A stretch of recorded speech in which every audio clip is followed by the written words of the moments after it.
الحمدللہ رب العالمین والصلاة والسلام علی سید المرسلین وعلی آلہ واصحابہ اجمعین اما بعد فاعوذ باللہ من الشیطان الرجیم بسم اللہ الرحمن الرحیم۔ آج ہم صبر و استقامت پہ گفتگو کر رہے ہیں۔ کل میں نے سورۃ العصر کی تلاوت کی تھی ترجمے کے ساتھ اور مختصر تفسیر کے ساتھ۔ اس میں ایمان والوں کے حوالے سے اللہ سبحانہ و تعالیٰ نے دو باتوں کو بیان فرمایا ہے۔ ایک ہے وَتَوَاصَوْا بِالْحَقِّ وَتَوَاصَوْا بِالصَّبْرِ، یعنی ایک حق کی نصیحت ایک دوسرے کو کرتے ہیں، اور دوسرا یہ کہ صبر کی ایک دوسرے کو تلقین کرتے ہیں، نصیحت کرتے ہیں۔ تو صبر کے ساتھ ایک اور لفظ ہے، اس کا اگر ہم اضافہ کر لیں قرآن مجید میں اسے بھی استعمال کیا گیا ہے، اس کا بھی ذکر ہے، اور احادیث رسول صلی اللہ علیہ وسلم میں بھی اس کا بیان ہے، اور وہ لفظ ہے استقامت۔ صبر کا بہترین جو مفہوم استقامت کے ساتھ مل کر واضح ہوتا ہے، وہ شاید اکیلا لفظ صبر اگر ہم استعمال کریں تو وہ مفہوم اتنا واضح نہیں ہوتا۔ یعنی ہمارے ہاں جب صبر پر بات کی جاتی ہے تو یہ خیال ہوتا ہے کہ جیسے کسی پر کوئی مصیبت آ گئی اور پھر اس کے بعد وہ بے بس ہو کر بیٹھ گیا اور اس نے کچھ نہیں کیا، تو ہم کہتے ہیں کہ یہ صبر ہے۔ حالانکہ یہ صبر نہیں ہے، بلکہ ناگوار حالات ہوتے ہیں اور اشتعال انگیز حالات ہوتے ہیں، ان میں باوقار طریقہ اختیار کرنا، یعنی ٹالرنس کے ساتھ، پیشنس کے ساتھ اپنے رویے کا اظہار کرنا، یہ در حقیقت اس کو صبر کہتے ہیں۔ اور زندگی میں صبر کے ساتھ استقامت کی بھی انسان کو ضرورت ہوتی ہے۔ قرآن مجید نے صبر کے ساتھ جمیل کے لفظ کا بھی اضافہ کیا ہے، یعنی ایک سورۃ المعارج میں اللہ تعالیٰ نے فَاصْبِرْ صَبْرًا جَمِيلًا کہا، یعنی رسول اللہ صلی اللہ علیہ وسلم سے اور آپ کے ذریعے سے مومنین سے، آپ سے، مجھ سے، سب سے اللہ تعالیٰ نے یہ فرمایا کہ فَاصْبِرْ صَبْرًا جَمِيلًا، کہ صبر کرو۔ کون سا صبر؟ جو خوبصورت صبر ہے۔ اور یہی الفاظ ہیں کہ جو حضرت یعقوب علیہ السلام نے جب آپ کے 11 بیٹے بنیامین کو لے کر آئے اور یوسف ساتھ نہیں تھے تو روتے ہوئے آئے، وجاؤ اباہم عشاء یبکون، رات کو روتے ہوئے آئے اور کہا کہ ابا جان یوسف کو بھیڑیا کھا گیا ہے۔ ہم دوڑ لگا رہے تھے، مقابلہ کر رہے تھے، تو ہم نے اپنے سامان کے پاس یوسف کو بٹھایا تھا، اور لیکن جب ہم آئے تو دیکھا کہ یوسف کو بھیڑیا کھا چکا تھا، اور قمیص پر جھوٹ موٹ کا خون لگا کر وہ حضرت یعقوب علیہ السلام کے پاس آئے۔ اب حضرت یعقوب علیہ السلام نے کہا کہ یہ تمہارے نفس نے اس کو بنا سنوار کر، یعنی یہ جو بہانہ سازی ہے اور یہ جو منصوبہ ہے یہ تمہارے نفس نے تمہیں بنا کر دیا ہے۔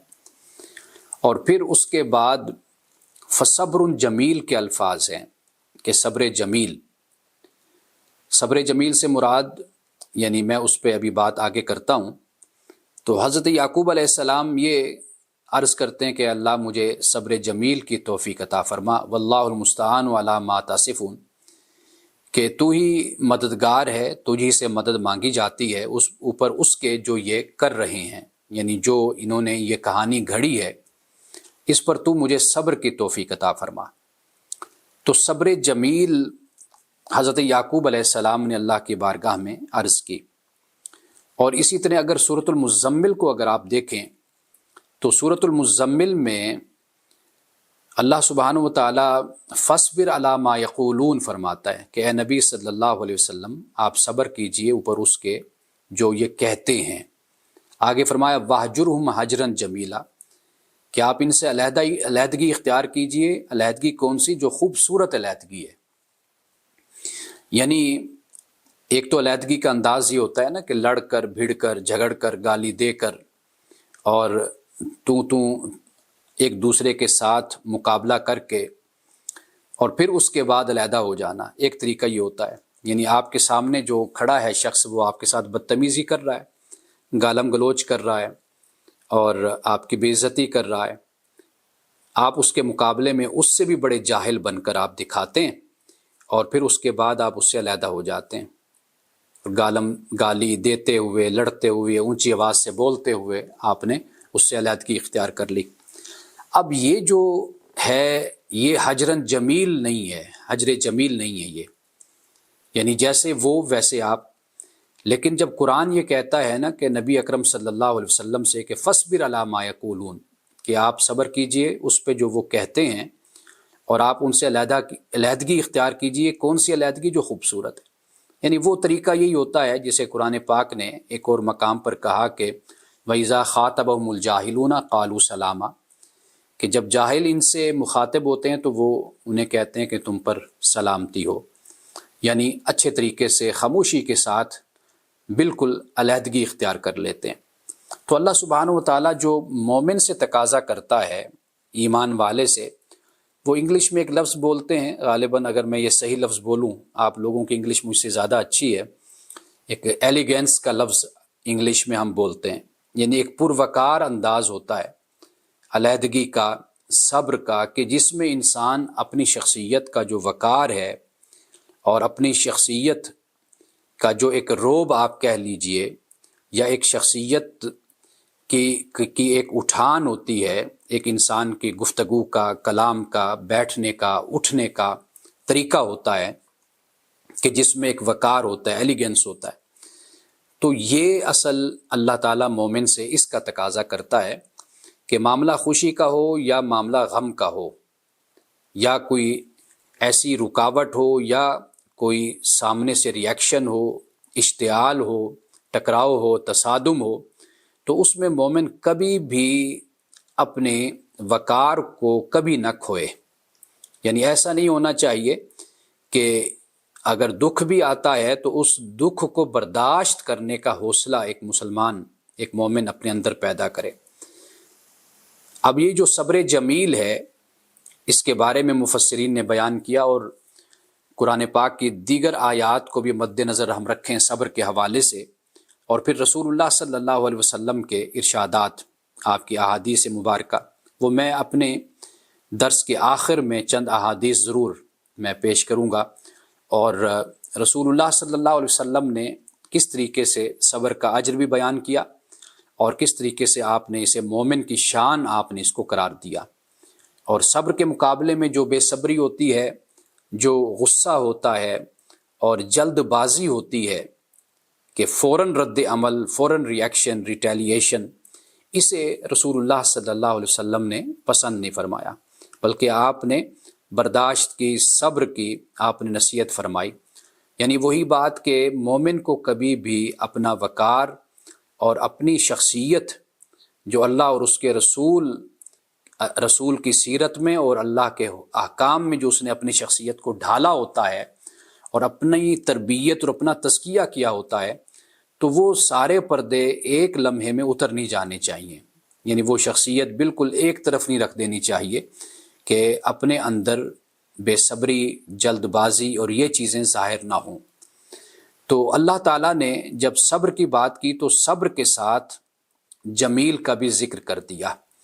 تو انبیاء علیہ السلام کو خاص طور پر اللہ سبحانہ و تعالیٰ صبر جمیل کی تلقین فرماتا ہے۔ اب قرآن مجید کا ہم مطالعہ کرتے ہیں، قرآن پاک نے مختلف مقامات پر اس کو بیان فرمایا، اور صبر کے ساتھ نماز، اس کی تلقین فرمائی کہ اس سے تم مدد لو، استعانت کا فرمایا۔ اب مدد یہی ہوتی ہے کہ انسان کسی مشکل میں ہے، ایک مومن، اور کسی مصیبت میں ہے۔ اب یہ دو ہی چیزیں ہیں، یعنی دو ہی ذریعے ہیں کہ جس سے ایک انسان کو، ایک مومن کو صبر بھی آتا ہے، یعنی اس کی توجہ اللہ سبحانہ و تعالیٰ کی طرف ہوتی ہے۔ اب وہ دو چیزیں کیا ہیں؟ فرمایا وَاسْتَعِینُوا بِالصَّبْرِ وَالصَّلَاةِ، صبر اور صلات سے تم مدد لو، وَإِنَّهَا لَكَبِیرَةٌ إِلَّا عَلَى الْخَاشِعِینَ، اور بے شک یہ جو صلات ہے یا استعانت، مفسرین کرام نے یہاں پر جو ہا کا مرجع ہے، یعنی یہ جو ضمیر پروناؤن ہے، اس سے مراد کیا ہے؟ چونکہ یہ ہا مؤنث کی ضمیر ہے تو لہٰذا بعد نے اس سے مراد صلات مراد لی، یعنی نماز، اور بعد نے کہا جو وسطینوں میں استعانت ہے یہ یہاں پر ہا سے مراد ہے، یعنی بے شک یہ نماز یقیناً بھاری ہے۔ کن پر بھاری ہے؟ یہ خاشعین پر بھاری نہیں ہے، باقی سب پر بھاری ہے۔ اب خاشعین سے مراد کیا ہے؟ ہم ایک لفظ خشوع اور خضوع استعمال کرتے ہیں۔ خشوع کا اصل مطلب ہوتا ہے عاجزی، جسے ہم فروتنی بھی کہتے ہیں، یا سکون آپ کہہ لیجئے، فرمانبرداری کہہ لیجئے۔ جب ہم خشوع کا لفظ بولتے ہیں تو اس میں دو باتیں ہیں۔ قرآن پاک میں بھی وخشعت الاصوات کے الفاظ بھی آتے ہیں، اور آنکھوں کے نیچے کرنے کے لیے بھی خاشعہ کے الفاظ آتے ہیں قرآن پاک میں، یعنی آواز میں بھی پستی اور نگاہوں میں بھی پستی۔ نگاہوں میں پستی سے مراد یعنی نظریں نیچے اور آواز بھی آہستہ، تو یہ خشوع ہوتا ہے۔ تو یہاں فرمایا کہ یہ جو صبر اور صلات ہے یہ خاشعین پر بھاری نہیں ہے۔ اب یہ خاشعین کون ہیں؟ فرمایا کہ الذین یظنون انہم ملاقو ربہم، کہ یہ وہ لوگ ہیں کہ جو اپنے رب سے ملاقات کرنے کا یقین رکھتے ہیں۔ یہاں ظن سے مراد یعنی یقین ہے۔ یہ خاشعین ہیں کہ جو اپنے رب سے ملاقات کا یقین رکھتے ہیں اور انہیں اس بات کا یقین ہے کہ وہ اپنے رب کی طرف لوٹنے والے ہیں۔ اب یہاں پر استعانت کے لیے اللہ پاک نے صبر اور صلات کو بیان فرمایا کہ صبر اور صلات سے تم مدد لیا کرو۔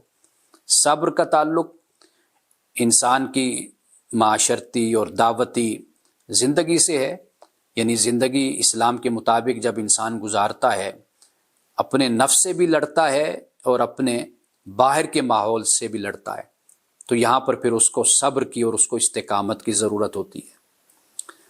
اور پھر نماز سے بھی مدد لو۔ 5 وقت جب ایک مومن اللہ کی بارگاہ میں جھکتا ہے تو اسے وہاں سے سکون کا بڑا ساز و سامان ملتا ہے۔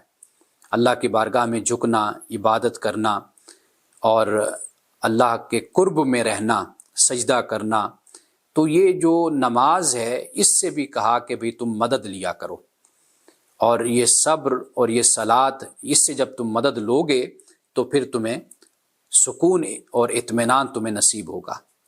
اب اسی طرح سورۃ البقرہ کے ایک اور مقام پر اللہ سبحانہ و تعالیٰ نے اس بات کو بیان فرمایا کہ جہاں پہ فرمایا کہ یا ایھا الذین آمنوا استعینوا بالصبر والصلاۃ، اے ایمان والو صبر اور صلات سے مدد لیا کرو، ان اللہ مع الصابرین، کہ بے شک اللہ تعالیٰ صبر کرنے والوں کے ساتھ ہے۔ اب فرمایا کہ ہم ضرور تمہیں آزمائیں گے، کس سے؟ خوف سے، جو سے، نقص من الاموال والانفس، مالوں کی کمی سے، جانوں کی کمی سے، ثمرات، پھلوں کی کمی سے۔ اب جب یہ فرما دیا پھر فرمایا کہ وبشر الصابرین، صبر کرنے والوں کے لیے بشارت ہے۔ اب بشارت صبر کرنے والوں کے لیے ہے، لیکن یہ صبر ملتا کیسے ہے؟ یہ صبر ملتا ہے کہ الذین اذا اصابتہم مصیبہ، کہ جب ان پر مصیبت آتی ہے تو یہ کیا کہتے ہیں؟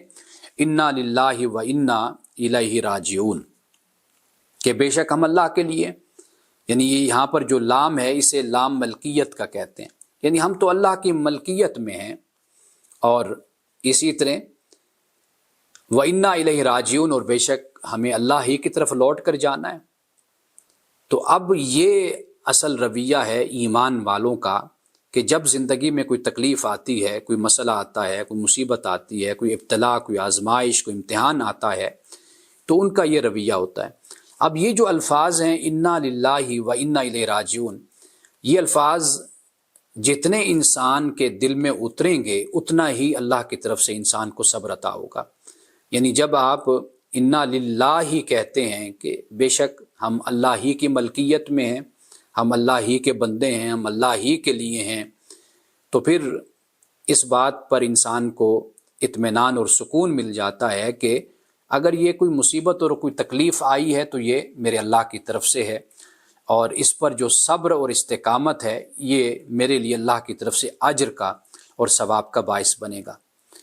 اولئک الذین علیہم، قرآن پاک کہتا ہے اولئک علیہم صلوات من ربہم رحمہ، یہ وہ لوگ ہیں کہ جن پر اللہ کی طرف سے، ان کے رب کی طرف سے صلوات اترتے ہیں اور رحمت اللہ کی طرف سے اترتا ہے۔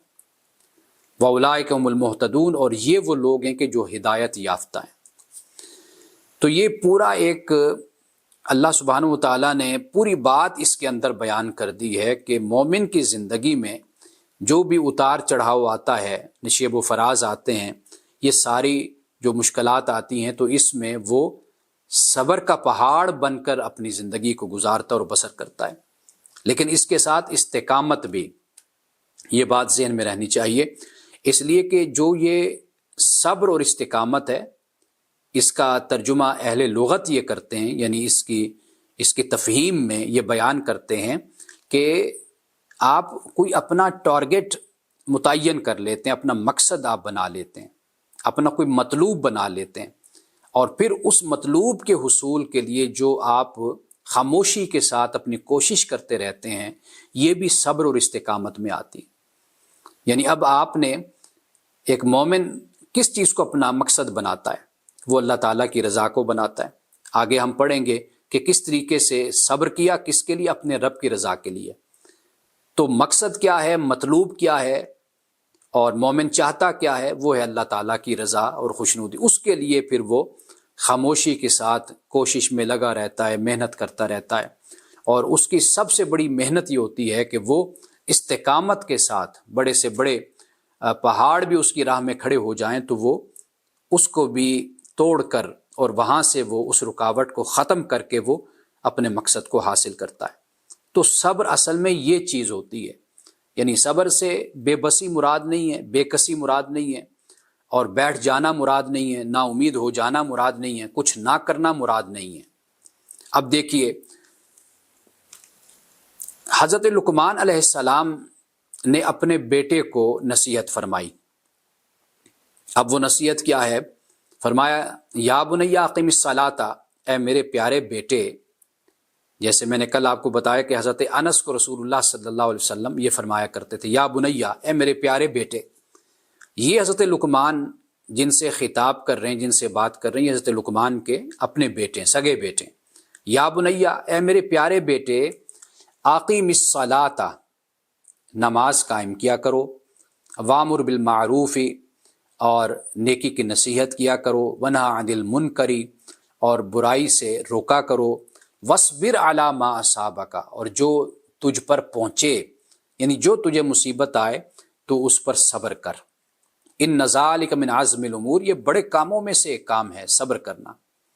حضرت لقمان چونکہ ریاست کے سربراہ تھے، حکمران تھے، اور بعد میں پھر بیٹا آپ کا وہ آپ کی جگہ پر آیا، تو یہ آپ نے نصیحتیں فرمائی، اس لیے کہ قوم کی رہنمائی کے لیے، سربراہی کے لیے، راہبری کے لیے ان صفات کا ہونا ضروری ہے جو حضرت لقمان نے یہاں پر بیان کی، پھر اس کے علاوہ آگے بھی بیان کی، ولا تصعر خدک للناس، کہ جہاں پر یہ فرمایا کہ بھئی لوگوں کے لیے اپنی گالوں کو پھلا کر مت رکھو، یعنی کہ تکبر کا انداز، حکارت کا انداز یہ مت اختیار کرو۔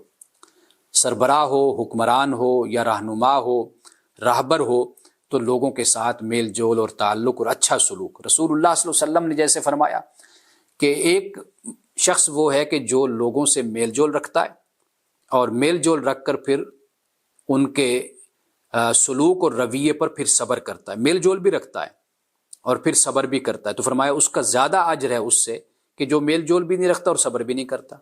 واضح بات ہے کہ جب انسان میل جول رکھے گا تو میل جول رکھنے سے انسان کی تربیت بھی ہوتی ہے، انسان آہستہ آہستہ پھر برداشت کرنے کے قابل ہوتا ہے۔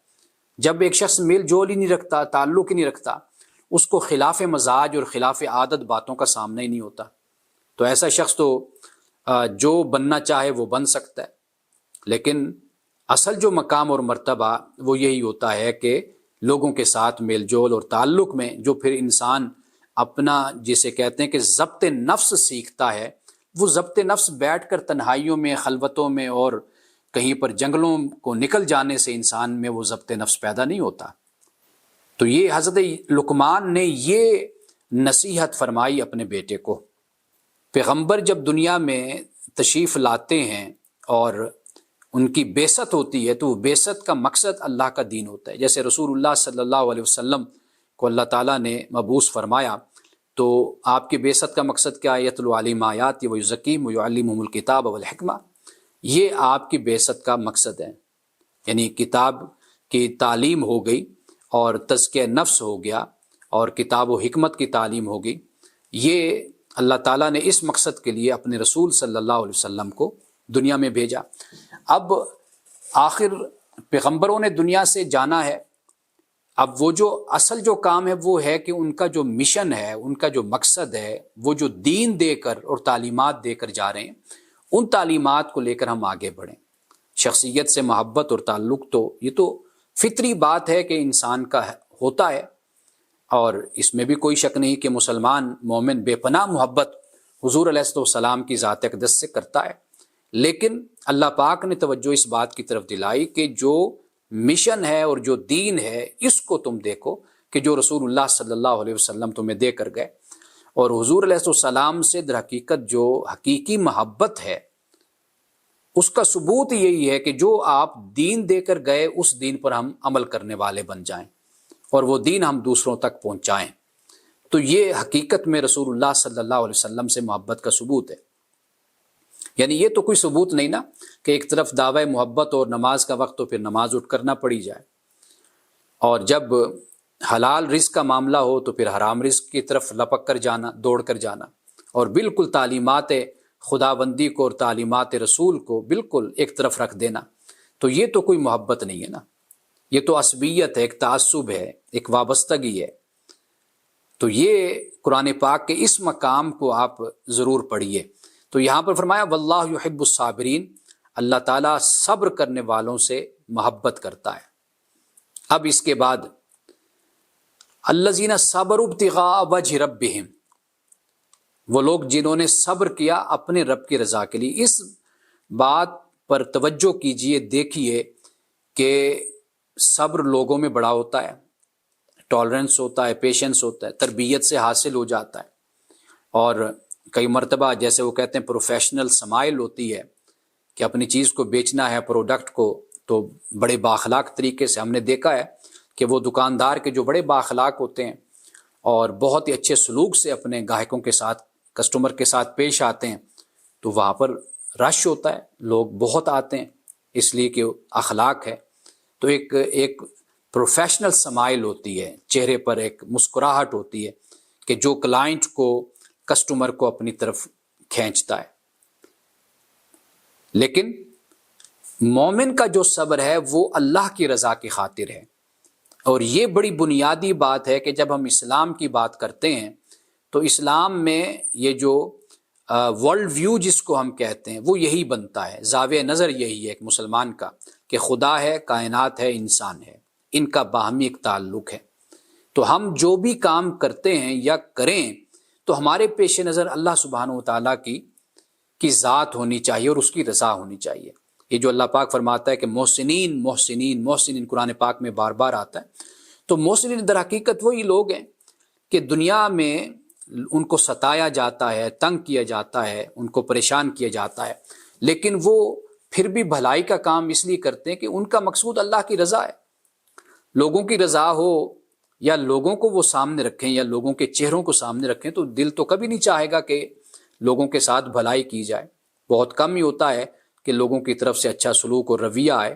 اکثر طور پر اسی طرح ہوتا ہے کہ لوگ حسد میں مبتلا ہو جاتے ہیں، جیلسی میں مبتلا ہو گئے، ٹکراؤ میں مبتلا ہو گئے، نظریات اور عقائد پر جان بوجھ کر اختلاف کرنا شروع کر دیا، کیڑے نکالنا شروع کر دیے، یا اس طرح کے مشکلات پیدا کرنا شروع کر دی، اور کچھ نہیں تو بالکل ایک طرف ہو کر بیٹھ کے کسی طرح کے بھی مدد اور تعاون نہیں کرنا۔ یہ جو رویہ ہوتا ہے انبیاء علیہ السلام کے ساتھ ایسا ہوا، لیکن اعلیٰ کردار، اعلیٰ اخلاق، محسن، احسان کرنے والے وہ یہی لوگ ہوتے ہیں کہ جب صبر کرتے ہیں تو صرف اپنے رب کی رضا کی خاطر کرتے ہیں۔ جو لوگوں کے لیے کرتے ہیں تو پھر لوگوں کے لیے کریں، ان کے دل بھی ٹوٹتے ہیں، پھر وہ پریشان بھی ہوتے ہیں، لیکن اللہ کی رضا کے لیے صبر کرنے والے۔ اور پھر آگے کیا فرمایا دیکھیے، واقاموا الصلاۃ، نماز انہوں نے قائم کی۔ ہم آج الحمدللہ چوتھا دن ہے، ہم پڑھ رہے ہیں قرآن پاک کی تلاوت کرتے ہیں اور بہت سے مقامات کی تلاوت با ترجمہ کرتے ہیں۔ آپ دیکھیے کہ نماز کا ذکر کثرت کے ساتھ آیا ہے۔ اقام الصلاۃ ابھی پڑھا ہم نے، یا بنی اقم الصلاۃ، پیچھے ہم نے پڑھا واستعینوا بالصبر والصلاۃ، اور اسی طرح یا ایھا الذین آمنوا استعینوا بالصبر والصلاۃ ان اللہ مع الصابرین۔ تو نماز کا ذکر بار بار آتا ہے، اور نماز کا ذکر بار بار کیوں آتا ہے؟ اس لیے کہ نماز ہی در حقیقت انسان ایک مومن کے ایمان کی نشانی اور علامت ہے کہ یہ شخص اللہ کو ماننے والا ہے، رسول اللہ صلی اللہ علیہ وسلم کو ماننے والا ہے۔ تو نماز کی جو پابندی ہے اور اس کا جو خصوصی اہتمام ہے یہ مومن کو کرنا چاہیے۔ تو یہاں پر دیکھیے صبر کی بات کی، پھر نماز کی بات کی، پھر فرمایا وَأَنفَقُوا مِمَّا رَزَقْنَاهُمْ، اور خرچ کیا اس سے جو ہم نے ان کو دیا، سرًا وعلانیۃ، پوشیدہ بھی کیا اور اعلانیہ بھی کیا۔ وَيَدْرَؤُونَ بِالْحَسَنَةِ السَّيِّئَةَ، اور برائی کو دور کرتے ہیں حسنہ کے ذریعے سے۔ یہ صبر اور استقامت کا ثبوت ہے کہ سامنے سے جو بھی رویہ ہے لیکن اس کو اگر لوٹاتے ہیں تو حسنہ سے لوٹاتے ہیں۔ اب حسنہ کی وہی صورت بن جاتی جو پہلے میں نے بیان کی کہ صبر جمیل آپ سمجھ لیجئے، یا حجرن جمیل، جیسے قرآن نے وَاحْجُرْهُمْ حجرن جمیلہ کا، حجر جمیل سمجھ لیجئے یا صبر جمیل سمجھ لیجئے، یعنی کہ برائی کے مقابلے میں اچھائی کا ایک لیول تو یہ ہے کہ آپ اس کے بدلے میں بہت اچھا سلوک کرتے ہیں۔ ایک رویہ یہ ہے کہ کم از کم اتنا تو ہو کہ برائی کا جواب برائی میں نہ دیا جائے۔ اعراض، جیسے قرآن نے کہا کہ وَأَعْرِضْ عَنِ الْجَاهِلِينَ، کہ جاہلوں سے اعراض آپ برتی ہے، رسول اللہ صلی اللہ علیہ وسلم سے فرمایا وَقُولُوا لَهُمْ قَوْلًا مَعْرُوفًا، اور وَقُلْ لَهُمْ قَوْلًا مَعْرُوفًا، جب آپ ان سے بات کرتے ہیں تو پھر معروف اچھے انداز سے بات کر لیجیے۔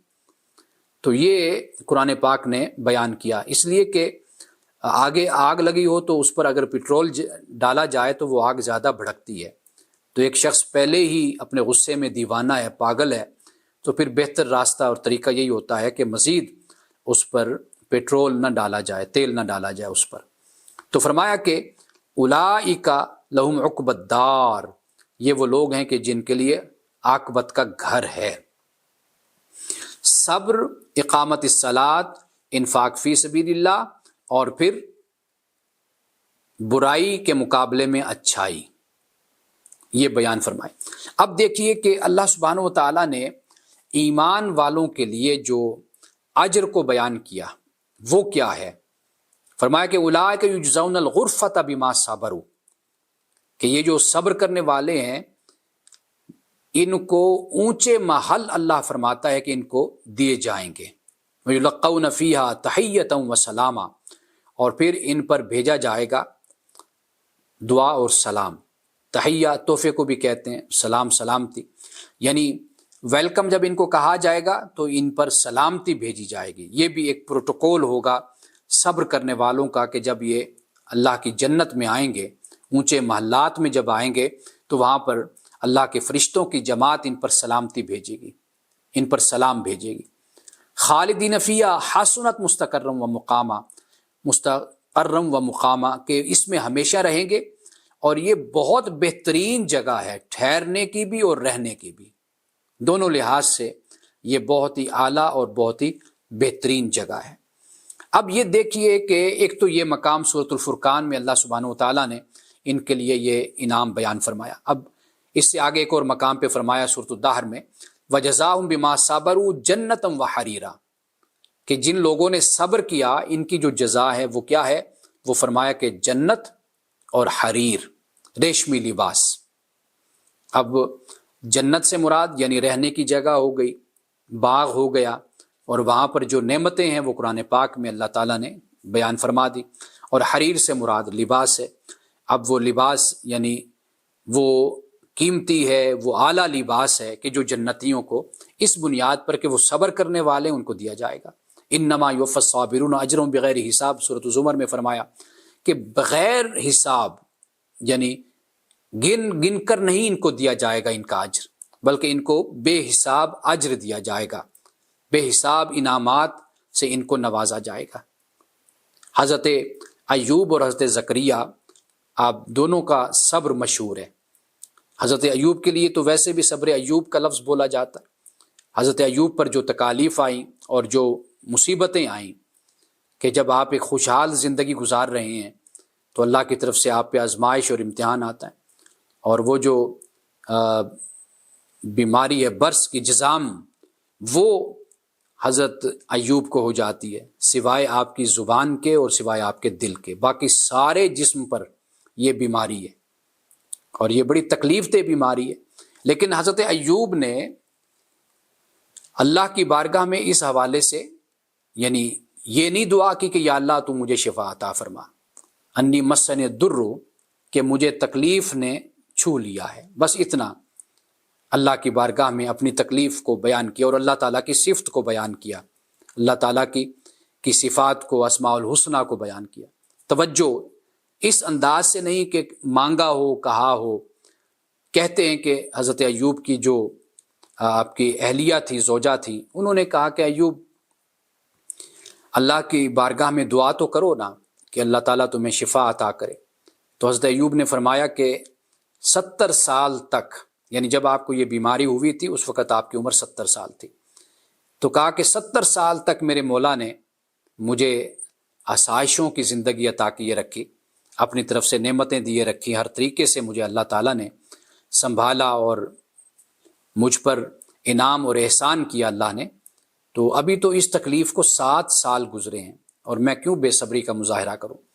جو 70 سال اگر مجھے کھلاتا ہے اور مجھے اپنی نعمتیں عطا کرتا ہے، اور اگر اس نے مجھے آزمایا یا میرا امتحان لیا، تو میں کیوں اس پہ شکوہ کناہ ہو جاؤں اور اللہ سے میں شکوہ کروں یا اس سے میں کہوں کہ مجھے تو اس بیماری سے نجات عطا فرما۔ دعا تو کر سکتے تھے، اللہ کے نیک بندوں نے دعا بھی کی اللہ کی بارگاہ میں، لیکن اس لیے حضرت ایوب علیہ السلام کا جو صبر ہے یہ مشہور ہے۔ 7 سال کی تکلیف، یعنی ہم جیسے لوگ ہوں تو 7 منٹ کیا 7 سیکنڈ بھی تکلیف کبھی برداشت نہ کر سکیں۔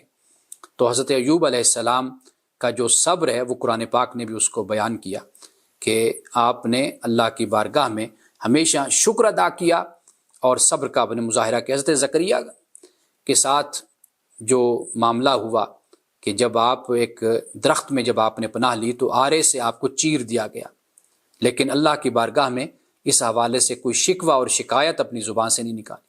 حضرت یحییٰ کو دیکھ لیجئے، یحییٰ علیہ السلام کہ آپ کو بھی قتل کیا گیا، لیکن وہاں پر بھی یحییٰ کا جو مطلب بیان کیا جاتا ہے وہ مطلب بھی یہی ہے کہ جسے ہم کہتے ہیں کہ نرمی، گداز اور اللہ کی بارگاہ میں گریہ و زاری کرنے والے شخص کو یحییٰ کہتے ہیں۔ تو حضرت یحییٰ علیہ السلام کا بھی صبر کے حوالے سے دیکھیں تو ہمارے سامنے ایک سیرت اور ایک نمونہ ہمارے سامنے موجود ہے۔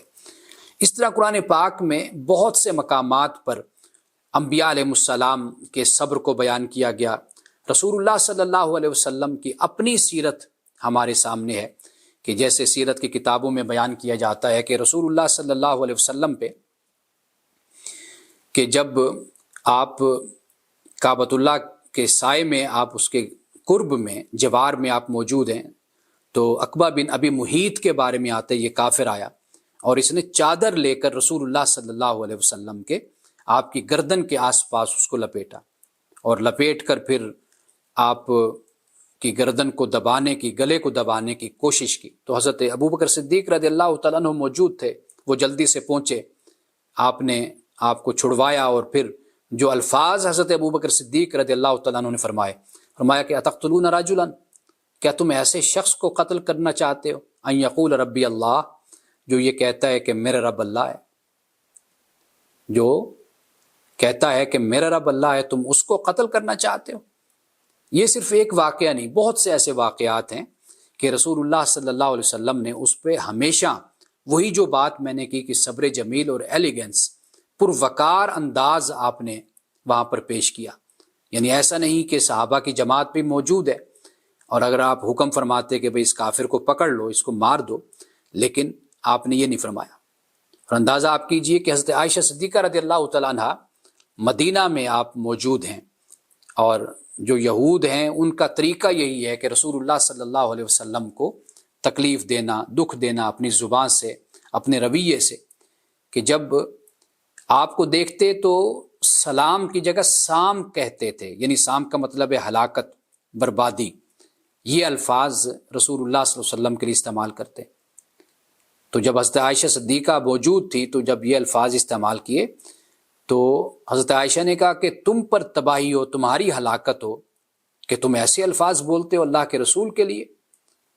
تو رسول اللہ صلی اللہ علیہ وسلم نے حضرت عائشہ کو نصیحت فرمایا کہ عائشہ اپنے لہجے کو نرم بناؤ، ملائم بناؤ، اور یہ جو سخت الفاظ ہیں گفتگو میں، ان میں پرہیز اس سے کرو۔ حالانکہ وہ یہود ہیں اور سامنے بدتمیزی کی، بے ادبی کی، اور اتنا بڑا لفظ السام جس کا مطلب لعنت ہے، ملامت ہے، ہلاکت ہے، بربادی ہے، اگر آپ اس کا ڈکشنری میں، لغت میں اس کا مطلب دیکھیں نا، ایک مطلب نہیں، یعنی سارے مطلب اس کے نیگیٹو ہے اور برے یہ اس کے معنی ہیں۔ لیکن رسول اللہ صلی اللہ علیہ وسلم نے اس موقع پر کیا فرمایا؟ آپ نے فرمایا کہ عائشہ اپنے لہجے کو ملائم بناؤ، نرم بناؤ اپنے لہجے کو، اور سخت الفاظ سے پرہیز کرو، سخت الفاظ نہ بولو۔ ہاں فرمایا کہ یہ کہہ دو وعلیکم، یعنی جو تم نے کہا وہ تمہاری طرف واپس لوٹا دیا گیا، وہ تمہیں مل گیا۔ تو یہ رسول اللہ صلی اللہ علیہ وسلم نے تلقین فرمائی۔ اور آپ کی یہ بھی حدیث ہے کہ انسان میں سب سے جو بدترین چیز ہے وہ بے صبرا پن کے ساتھ بخل ہے۔ اب آپ دیکھیے کہ بے صبری کے ساتھ بخل کو شامل کر دیا۔ کیوں؟ یہ جو بے صبری ہے یہ در حقیقت انسان کو بخیل بناتی ہے، اور صبر انسان کو انفاق کی طرف لاتا ہے۔ جیسے ہم نے قرآن پاک کی آیات کا مطالعہ کیا کہ جگہ جگہ پر اللہ سبحانہ وتعالیٰ نے صبروا فرمایا اور پھر وَأَنفَقُوا فرمایا کہ صبر کیا اور خرچ کیا۔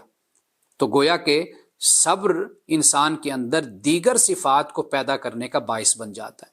یعنی جس شخص کے اندر پیشنس ہو، ٹالرنس ہو، انگلش کے یہ الفاظ بھی عربی کے صبر کی صحیح طریقے سے وضاحت نہیں کرتے۔ یہ ٹھیک ہے کہ ہم یہ بات سمجھانے کے لیے یہ دو الفاظ پیشنس یا ٹالرنس ہم بول دیتے ہیں، لیکن جو صبر عربی کا لفظ ہے یہ انسان کی پوری شخصیت کا نقشہ کھینچ دیتا ہے، پوری شخصیت کو بیان کرتا ہے۔ تو رسول اللہ صلی اللہ علیہ وسلم نے فرمایا کہ بے صبر پن کے ساتھ بخل اور حد سے زیادہ بزدلی، فرمایا کہ یہ دو بدترین چیزیں ہیں، یہ دو بدترین عادتیں ہیں کہ جو ایک انسان میں پیدا ہوتی ہیں یا ایک انسان میں ہوتی ہیں۔ اب یہ جو صبر ہے اس کے مقابلے میں آ جاتا ہے غصہ۔ قرآن پاک نے وَالْكَاظِمِينَ الْغَيْظَ وَالْعَافِينَ عَنِ النَّاسِ فرمایا، یعنی جو مومنوں کی نشانی ہے وہ کیا ہے؟ وہ ہے کاظمین الغیظ، غصے کو پینے والے ہیں۔ یعنی یہ بھی ایک صبر کا مظاہرہ ہوتا ہے کہ جب غصہ ہو تو پھر اپنے آپ کو کنٹرول کر لینا، اپنی زبان سے ایسے الفاظ نہ نکالنا کہ جو اللہ کو پسند نہ ہو۔ تو یہ صبر پھر غصے کے مقابلے میں، یعنی صبر کے مقابلے میں پھر غصہ آ جاتا ہے۔ رسول اللہ صلی اللہ علیہ وسلم نے اس حوالے سے بھی ہمیں تلقین فرمائی۔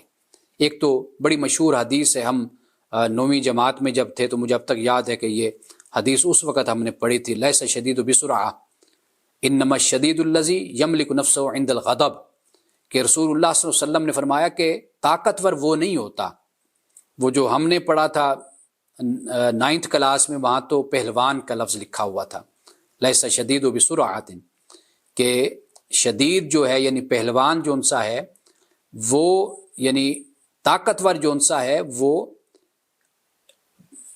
یعنی اس طرح نہیں کہ اپنے غصے کا اظہار کرنے والا ہو۔ اصل کون ہے طاقتور؟ طاقتور وہ ہوتا ہے کہ یملک نفسہ عند الغضب، کہ غصے کے وقت جو اپنے اوپر کنٹرول کر لیتا ہے، تو وہ در حقیقت صبر کرنے والا، وہ طاقتور ہوتا ہے، وہ قوت والا شخص ہوتا ہے، وہ پہلوان ہوتا ہے۔ یہ جو ریسلنگ لوگ کرتے ہیں، پہلوان بنتے ہیں یا کراٹے وغیرہ سیکھتے ہیں نا، ان کو پہلا سبق یہی دیا جاتا ہے کہ آپ نے رد عمل نہیں دینا، کیونکہ ایک انسان جب طاقتور ہو تو اس کی طاقت سے دوسرے کو نقصان زیادہ پہنچتا ہے۔ یعنی اگر اس نے رد عمل میں کسی پر ہاتھ اٹھا دیا، ایک عام آدمی ہے، اگر وہ اس پر ہاتھ اٹھا دے تو واضح بات ہے کہ ممکن ہے کہ وہ بیچارہ، اس کی جان ہی نکل جائے مکے سے یا تھپڑ سے۔ تو اس لیے جب یہ کراٹے کی تعلیم دیتے ہیں یا پہلوان بناتے ہیں تو پہلا سبق اس میں یہی ہوتا ہے کہ آپ نے اپنے اندر برداشت کو پیدا کرنا ہے، رد عمل آپ نے نہیں دینا۔ تو رسول اللہ صلی اللہ علیہ وسلم نے اسی بات کو بیان کیا کہ در حقیقت طاقتور وہ ہوتا ہے کہ جب وہ غصے میں ہو تو اس وقت اپنے آپ کو کنٹرول کر لے، اپنے آپ کو قابو کر لے۔ خواتین کے حوالے سے کسی خاص گروہ کی، قبیلے کی، خاندان کی عورتوں میں اگر کوئی برائی موجود تھی، گالم گلوچ کرنا یا غیبت کرنا، تو رسول اللہ صلی اللہ علیہ وسلم کا جب ان سے گزر ہوا، جب وہ آپ کو نظر آئیں، جب آپ نے ان کو نصیحت فرمائی یا انہوں نے جب کہا کہ ہمیں کوئی آپ نصیحت فرمائیے، صحابہ رسول اللہ صلی اللہ علیہ وسلم کو یا صحابیات یہ گاہے بگاہے یہ کہا کرتے تھے کہ یا رسول اللہ ہمیں آپ نصیحت فرمائیے، ہمیں کوئی بات آپ فرمائیے۔ تو رسول اللہ پھر حال کے مطابق حسب حال پھر آپ نصیحت فرمایا کرتے تھے۔ یعنی خواتین کو جب کہا کہ بھی میں نے تمہیں دوزخ میں دیکھا، جہنم میں دیکھا، تو اس کی وجہ کیا ہے کہ تم ناشکری کرتی ہو، یا یہ تم گالم گلوچ کرتی ہو، یا تم غیبت کرتی ہو۔ اب اس سے مراد یہ نہیں ہے کہ قیامت تک کی ساری عورتیں اس کے اندر شامل ہیں، واضح بات ہے کہ وہ خاص قبیلہ، خاص خاندان، خاص عورتیں اور خاص خطہ یا ایک جگہ کی عورتیں کہ جو ان عادتوں میں مبتلا ہوتی ہیں، آپ نے ان کو نصیحت فرمائی۔ تو لہٰذا اس بات کو بھی مد نظر رکھنا چاہیے، کیونکہ جو حدیث کا بات کہنے کا اسلوب ہوتا ہے، لوگ بعض اوقات اس میں غلط فہمی کا شکار ہو جاتے ہیں۔ لوگ سمجھتے ہیں کہ دیکھیے جی حدیث میں ہے کہ ساری عورتوں کو رسول اللہ نے فرمایا کہ یہ ایسی ہوتی ہیں، ساری عورتیں تو ایسی نہیں ہوتی، یعنی روایت میں یہ آتا ہے۔ تو وہ جو الفاظ ہیں ان کو پیش نظر رکھیے کہ آپ کے سامنے جو عورتیں موجود ہیں، تو آپ نے کہا کہ بھئی میں نے عورتوں کو اس طرح دیکھا، ان کے اندر یہ برائی، تو آپ نے خبردار کیا ان عورتوں کو جو آپ کے سامنے موجود ہیں، ان کو بتایا کہ بھئی اپنے آپ کو اس عادت سے بچایا کرو۔ یہ بات میں نے آپ کو اس لیے کہی کہ اسی طرح رسول اللہ صلی اللہ علیہ وسلم کی خدمت میں ایک خاتون آتی ہے، ایک صاحب آتے ہیں، اور وہ رسول اللہ سے عرض کرتے ہیں یا رسول اللہ مجھے آپ نصیحت فرمائیے۔ تو آپ نے فرمایا کہ غصہ نہ کیا کرو۔ اب حدیث میں صحابہ روایت کرتے ہیں کہ ایک مرتبہ نہیں، بے شمار مرتبہ بار بار اس صحابی نے یا اس شخص نے آپ سے عرض کیا رسول اللہ مجھے نصیحت کیجیے۔ ان کا خیال تھا کہ شاید رسول اللہ اپنی نصیحت کو بدل لیں گے، لیکن آپ نے بھی بار بار یہی فرمایا کہ غصہ نہ کیا کرو، غصہ نہ کیا کرو۔ واضح بات ہے کہ رسول اللہ تک ان کی شکایت پہنچی ہوگی، بیگم نے شکایت کی ہوگی، یا بچوں نے شکایت کی ہوگی، یا دوستوں نے ان کے غصے والے رویے کی شکایت کی ہوگی، ہمسایوں نے کی ہوگی، آپ تک بات پہنچی، یا آپ نے خود مشاہدہ فرمایا ہوگا کہ یہ شخص بہت زیادہ طبیعت کا تیز ہے، بڑے غصے والا ہے۔ تو رسول اللہ نے، اب آپ اندازہ کیجئے کہ صحابی کی یہ توقع تھی کہ شاید یہ مجھے کچھ اور بھی نصیحت فرمائیں، جیسے حضور علیہ السلام کی بارگاہ میں کوئی سوال اگر کرتے تھے، کوئی عمل کی بات کرتے تھے کسی کو، جیسے کل میں نے ایک حدیث آپ کو سنائی کہ جس میں فرمایا مل ایمان، صحابی نے عرض کیا رسول اللہ ایمان کیا ہے؟ تو کیا فرمایا الصبر و سمحہ، صبر اور سمحہ، یعنی سمحہ سے مراد خیر خواہی ہے، اعلیٰ ظرفی ہے، یہ دو فرمایا کہ یہ ایمان ہے۔ اب دو چیزیں بیان کر دی۔ اسی طرح کوئی صحابی سوال کرتا ہے تو پہلے آپ ایک چیز کو بیان کرتے، پھر پوچھتے یا رسول اللہ کچھ اور، پھر آپ دوسری بات کو بیان کرتے ہیں۔ تو لگتا ہے کہ اس صحاب میں غصہ بہت تھا، جو رسول اللہ کی خدمت میں حاضر ہوئے اور کہا کہ یا رسول اللہ مجھے کوئی نصیحت کیجیے۔ لگتا ہے ان کی طبیعت میں شدید غصہ تھا، اس وجہ سے رسول اللہ نے بار بار یہی فرمایا کہ غصہ نہ کیا کرو، غصہ نہ، دوسری کوئی نصیحت ہی نہیں آپ نے فرمائی۔ تو یہ صبر کا دشمن ہے غصہ، اور انسان کی شخصیت کو یہ گرا دیتا ہے۔ یعنی آپ اپنی شخصیت کے آس پاس کوئی خول بنا کر بھی رکھتے ہیں نا، اپنی شخصیت کا ایک بڑا بھرم بنا کر رکھتے ہیں، لیکن یہ غصہ جو ایسی چیز ہے کہ یہ آپ کے اس بھرم کو اور آپ کے اس خول کو اتار کے پھینک دیتا ہے، اور اندر سے وہ انسان نکلتا ہے جو اصل میں ہوتا ہے۔ تو تربیت کی ہمیں ضرورت ہے کہ ہم اپنی تربیت کریں اور اپنے آپ کو واقعی ہم صبر والا بنائیں۔ اب جو حدیث میں بیان کرنا چاہتا ہوں ایک دو حدیثیں، خاص طور پر ایک واقعہ ہے، اور یہ رنج کے صبر کے حوالے سے ہے۔ فطری جو صبر ہوتا ہے یا فطری رنج، فطری غم جو ہوتا ہے، حضرت اسامہ کہتے ہیں کہ نبی صلی اللہ علیہ وسلم کی صاحبزادی نے کہلا بھیجا کہ میرا لڑکا اس وقت جان کنی کی حالت میں ہے، یعنی میرے بیٹے کی روح پرواز کرنے والی ہے، تو آپ تشریف لے آئیے، فشہدنا۔ تو رسول اللہ صلی اللہ علیہ وسلم نے سلام، یہ غالباً حضرت زینب رضی اللہ تعالیٰ عنہ کے صاحبزادے ہیں،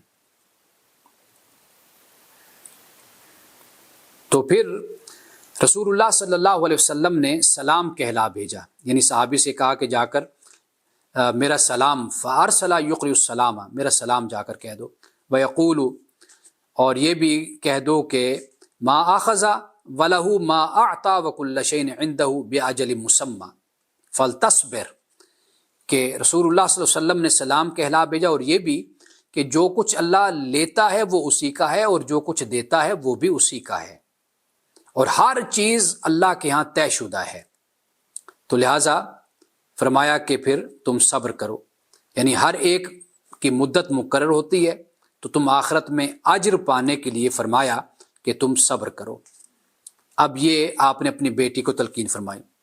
اچھا، پھر آپ کی بیٹی رضی اللہ تعالی عنہا نے اس تاکید کے ساتھ دوبارہ کہلا بھیجا کہ آپ ضرور تشریف لائیے، کہ آپ ضرور تشریف لائیں آپ۔ تب آپ کے ساتھ حضرت سعد بن عبادہ، معاذ بن جبل، ابی بن کعب، زید بن ثابت اور کچھ دوسرے لوگ بھی آپ کے ساتھ تھے، آپ وہاں پہ تشریف لے گئے۔ تو پھر بچے کو آپ کے پاس لایا گیا۔ حضرت زینب سے رسول اللہ صلی اللہ علیہ وسلم کو بڑی محبت تھی، اور جب آپ کی وفات ہوئی حضرت زینب کی، تو آپ نے حضرت علی کی والدہ حضرت زینب کو غسل دے رہی تھی، اور رسول اللہ صلی اللہ علیہ وسلم پردے میں موجود تھے، اور ساتھ ساتھ بتا رہے تھے حضرت علی کی والدہ کو میری بیٹی کو اس طریقے سے غسل دو، اور بال بنانے کا بھی کہا کہ وہ جو بالوں کی جیسے گت بنا لیتے ہیں، مینڈھے بنا لیتے ہیں عرب میں، تو کہا کہ وہ مینڈیاں بناؤ میری بیٹی کی۔ اور پھر رسول اللہ نے فرمایا کہ یہ میری وہ بیٹی ہے کہ جو میری خاطر اللہ کی راہ میں ستائی گئی، اور اسی حالت میں حضرت زینب کا انتقال ہوا تھا، کہ چونکہ آپ کو ظالم نے، کافر نے آپ کو اونٹ سے دھکا دیا، اور آپ اس وقت پریگننٹ تھیں، حاملہ تھیں، اور اسی میں ہی پھر آپ کی وفات ہوئی تھی۔ تو آپ کے یہ صاحبزادے، یہ یعنی آپ رسول اللہ صلی اللہ علیہ وسلم کے نواسے حضرت زینب کے بیٹے۔ اب رسول اللہ تشریف لائے، اور بچے کو پھر رسول اللہ کے پاس لایا گیا۔ فرفع الی رسول اللہ صلی اللہ علیہ وسلم الصبی، آپ کے پاس بچے کو لایا گیا، اور اس وقت اس بچے کا دم نکل رہا تھا، یعنی روح پرواز کر رہی تھی۔ اس منظر کو دیکھ کر رسول اللہ صلی اللہ علیہ وسلم کی آنکھوں سے آنسو گرنے لگے۔ ففادت عیناہ فقال سعد یا رسول اللہ ما ھذا، فقال ھذہ رحمہ۔ تو حضرت سعد نے عرض کی یا رسول اللہ صلی اللہ علیہ وسلم، یہ کیا ہے؟ یعنی آپ رو رہے ہیں؟ یعنی کہنے کا مقصد یہ تھا کیا یہ صبر کے خلاف نہیں ہے کہ آپ رو رہے ہیں؟ تو رسول اللہ نے کیا فرمایا؟ آپ نے فرمایا کہ نہیں، فرمایا کہ یہ صبر کے خلاف نہیں ہے، یہ کیا ہے؟ ھذہ رحمہ، فرمایا یہ رحم کا جذبہ ہے۔ جعلہ اللہ فی قلوب عبادہ، یہ وہ جذبہ ہے جو اللہ اپنے بندوں کے دلوں میں رکھتا ہے۔ اب یہاں دیکھ لیجئے کہ رسول اللہ صلی اللہ علیہ وسلم کا وقار آپ دیکھیے، آپ کی شخصیت آپ دیکھیے کہ آنسو آنکھوں سے گر رہے ہیں، لیکن وہ جو آہ و بکا ہے، جو صبر جمیل جسے میں نے کہا، یہ جو جزا و فضا کرنا، گریبان پھاڑنا، گالوں کو پیٹنا، بالوں کو نوچنا، یہ جو رویہ ہوتا ہے یہ صبر جمیل نہیں ہے، تو یہ اسے پسند نہیں کیا گیا اس رویے کو۔ لیکن فطری بات ہے کہ انسان غم اور دکھ میں ہو تو روتا تو ہے، اور آنسو تو انسان کے گرتے ہیں۔ لیکن ایک اور حدیث ہے کہ رسول اللہ نے فرمایا کہ الصبر عند الصدمۃ الاولی، فرمایا کہ صبر صدمہ کی ابتدا کے جو وقت ہوتا ہے وہ افضل ہوتا ہے، یعنی صدمہ کی ابتدا رو دھو کے تو انسان کو صبر آ ہی جاتا ہے، چیخ و پکار کر کے، لیکن فرمایا کہ جب صدمہ پہنچتا ہے اس وقت جو صبر کرنا ہوتا ہے اصل میں وہ بڑا افضل وقت ہوتا ہے، یعنی اس کی بڑی فضیلت ہے۔ اب اس کے بعد ایک اور حدیث جو استقامت کے حوالے سے ہے، چونکہ میں نے شروع میں آپ کو بتایا کہ صبر کے ساتھ استقامت کو بھی شامل کر لیجئے، یہ حضرت سفیان بن عبداللہ سے یہ روایت ہے، کہتے ہیں کہ میں نے رسول اللہ صلی اللہ علیہ وسلم سے عرض کی کہ یا رسول اللہ قل لی فی الاسلام قولا لا اسأل عنہ احد غیرک، کہ یا رسول اللہ مجھے کوئی ایسی جامع بات مجھے بتائیے کہ پھر اس کے بعد کوئی اور بات مجھے کسی سے پوچھنے کی ضرورت ہی نہ رہے۔ تو رسول اللہ نے کیا فرمایا؟ فرمایا کہ تو یہ کہہ آمنت باللہ، کہ میں اللہ پہ ایمان لایا، یہ کہو، اور پھر ثم مستقم، پھر تم اس پر جم جاؤ، استقامت اختیار کر لو، یعنی ڈٹرمینیشن پھر دکھاؤ۔ تو رسول اللہ صلی اللہ علیہ وسلم نے فرمایا کہ یہ در حقیقت کیا ہے؟ آپ نے فرمایا کہ یہ در حقیقت وہ جامع بات ہے کہ اس بات کے بعد پھر تمہیں ضرورت ہی کسی چیز کی نہیں ہے، یعنی جب اللہ کو مان لیا، ان الذین قالوا ربنا اللہ ثم استقاموا، قرآن پاک کہتے ہیں بے شک وہ لوگ جنہوں نے کہا کہ ہمارا رب اللہ ہے، پھر اس پر وہ ڈٹ گئے، استقامت اختیار کر لی، تتنزل علیہم الملائکہ، تو اللہ ان پر ملائکہ کو نازل کرتا ہے، اللہ تخافوا ولا تحزنوا، اور وہ پھر ملائکہ کہتے ہیں کہ تم ڈرو نہیں، غم نہ کرو، اور وابشروا بالجنۃ التی کنتم توعدون، اور تمہیں بشارت ہے اس جنت کی کہ جس جنت کا تم سے وعدہ کیا گیا ہے۔